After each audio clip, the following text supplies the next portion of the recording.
Okay, folks, I've got a fancy shirt on, so that can only mean one thing.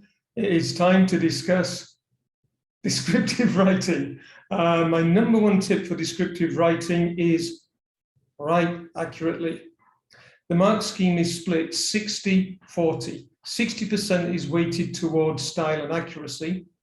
That means that you've got to be able to write accurate spelling, punctuation, and grammar. Cambridge are a real stickler for full stops, commas, capital letters, and rightly so. You know, this is a written paper, written English language paper, and so you're going to get marked for that. The other thing that comes under that style and accuracy is precise use of vocabulary. 60% of the marks are awarded for that. The other 40% of the marks are awarded for content and structure. So that means the images that you use, the metaphors, the similes, the personification. But that's not as important as the accurate writing and the precise use of vocabulary, as we shall see in a minute. My second tip, let's do it that way around, is more is not necessarily better. So we're going to have a look at two examples. One of them is 3 sides long and scores as a middle band. The other one is 2 sides long, around 500 words, and achieves the top band. So don't necessarily think because you're writing more that you're going to score higher. 500 words is enough to get you the top grade. So I think that's it. Without further ado, let's cut to the little window and the exemplars. Pow! So as you can see, this first example candidate response scores highly. There is nothing amazing about it. It's actually quite tedious, I thought, when I read it. It's very literal. There's not so much use of figurative language, but it scores highly on the style and accuracy. That means the precise use of vocabulary and accurate spelling, punctuation, and grammar. We'll read a couple of paragraphs. I'll put the link to this document in the box below, and so you can read the whole thing for yourself. So there's the title, describe the other contestants in a competition before and after the winner has won. Anticipation filled the air as I and two other contestants waited for the judge's verdict. Each contestant was different, but at the same time, so similar. I stood straight, my back arched, and my posture perfect. We had just finished a slam dunk contest filled with jaw-dropping and awe-inspiring dunks. I mean, the adjectives there, jaw-dropping, awe-inspiring, they're not revelatory, they're relatively straightforward. Similarly, my posture perfect, you know, is basic literal description. We had each taken a turn to slam a basketball into a hoop. Okay, nice verb, slam, but nothing extraordinary, in the most creative way possible. The objective was not to just show creativity, but also to show our athleticism. So he's opted for a first-person description, and it's a very literal style. We'll read another paragraph here. I stood in the middle between the other 2 finalists. To my right stood a boy roughly 2 years older and 6 inches taller than me. So it's a complex sentence. It starts there with the preposition, to my right stood a boy roughly 2 years older, and we've got a compound sentence as well, and 6 inches taller than me. His face showed exhaustion, and he kept adjusting his hair to keep it out of his hazel-colored eyes. You know, there's the eyes. They're literal rather than figurative. His nose was slightly crooked, and he was completely clean-shaven. He was tall and lanky, a little bit of redundancy there, tall and lanky, but also incredibly athletic. He wore a purple and gold jersey that was 3 sizes too large, along with matching shorts. He sported long and thick basketball shoes, which were so long that they covered up his socks if he was wearing any. He panted heavily, but also looked eagerly at the judge. So, and you can see from the examiner's comment there, the description is mostly basic or factual, but builds up a detailed, realistic image. What they mean by factual here is it's literal. There's not a great deal of metaphors or similes or personification. What it is, however, is accurately written. It's accurately spelled, The commas are in the right places, the capital letters are in the right places, and the full stops are in the right places. This continues for a couple of sides. I'm not going to read it all to you. So it goes down here. It's about 500 words long. And then you see he scores 34 out of 40. And down here, mark for style and accuracy, as I said, that's 60% of the marks, he gets 21. Mark for content and structure, that would be the images, he scores just below the top band. The top band starts at 14 out of 16. This one achieves 13 out of 16, because it's a little bit mundane. But let's be frank, that's enough to get you an A star. So,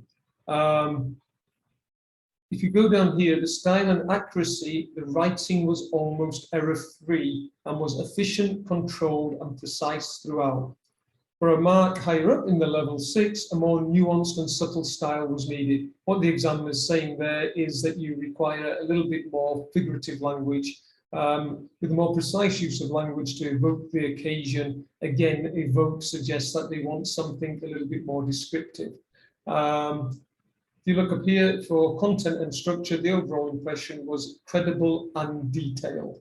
However, overall, it was rather objectively observed, they mean dull, which did not sustain reader engagement. Again, they mean dull, with the drama and the intensity of the situation. But it doesn't matter. Style and accuracy wins there. It achieves 34 out of 40.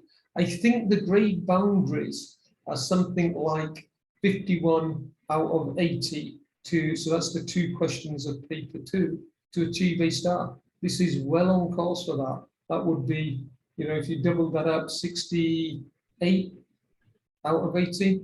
So I guess what I want you to take away from this is you don't have to be super figurative as long as you're accurate. Let's take a look at a second one.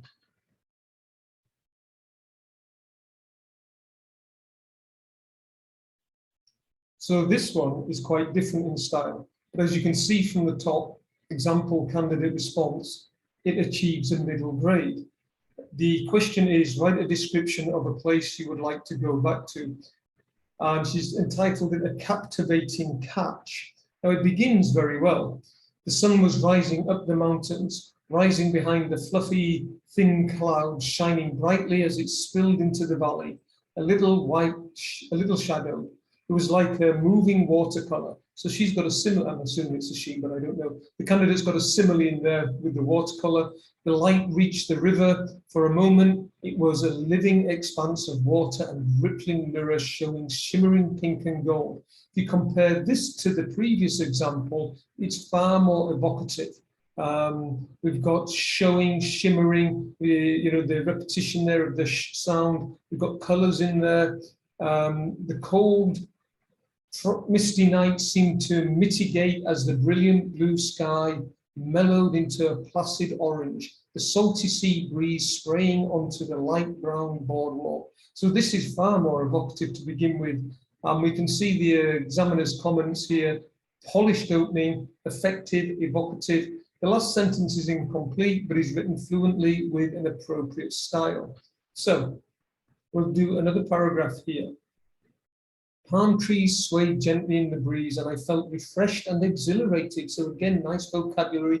As soon as I stepped out, complex sentence structure, I could see the clear sky, and the frenzied pulses sent out by my heart pounded so hard at my chest. The adrenaline rush sent an electrical impulse swirling down my spine, giving me the shivers. I was breathing in a haphazard manner, and the mesmerizing beauty completely took over my soul. So this candidate's got a way broader vocabulary than the previous candidate. We've got mesmerizing beauty, haphazard manner, electrical impulse, the adrenaline rush. It's far more sophisticated vocabulary.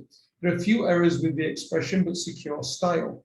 Now, this candidate writes a lot more than the previous one, 50% extra. It runs to 3 sides.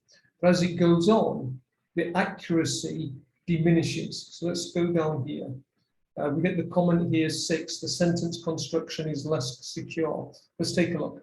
But all in all, it seemed pollution-free as the smoke didn't really made, so we've got a grammar error, its presence felt. The colourful cocktails and mocktails being served while the tourists were grooving with some music on the dance floor, girls gently flowing their hair to get into mood. We've got a word missing, unless she's from Yorkshire. Whereas boys were trying so hard to do some hip hop. The vocabulary is become a little bit more mundane here.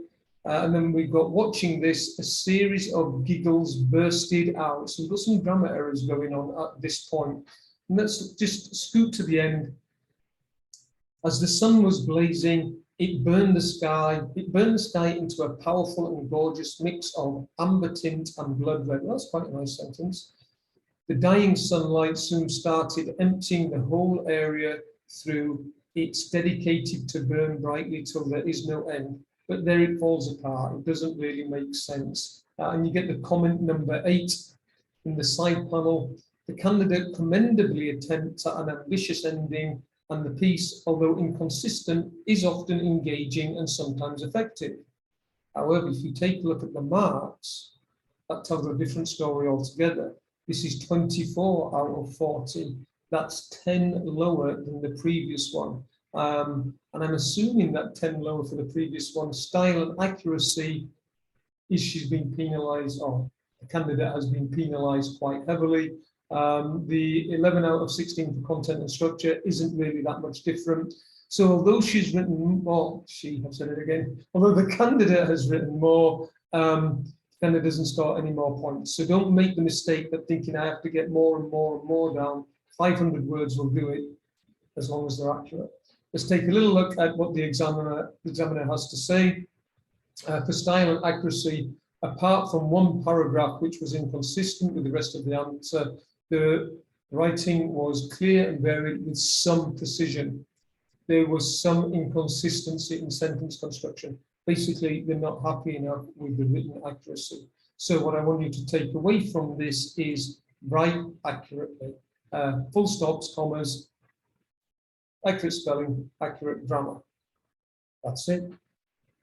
Oh, let's make sure you practice as well. Go do it.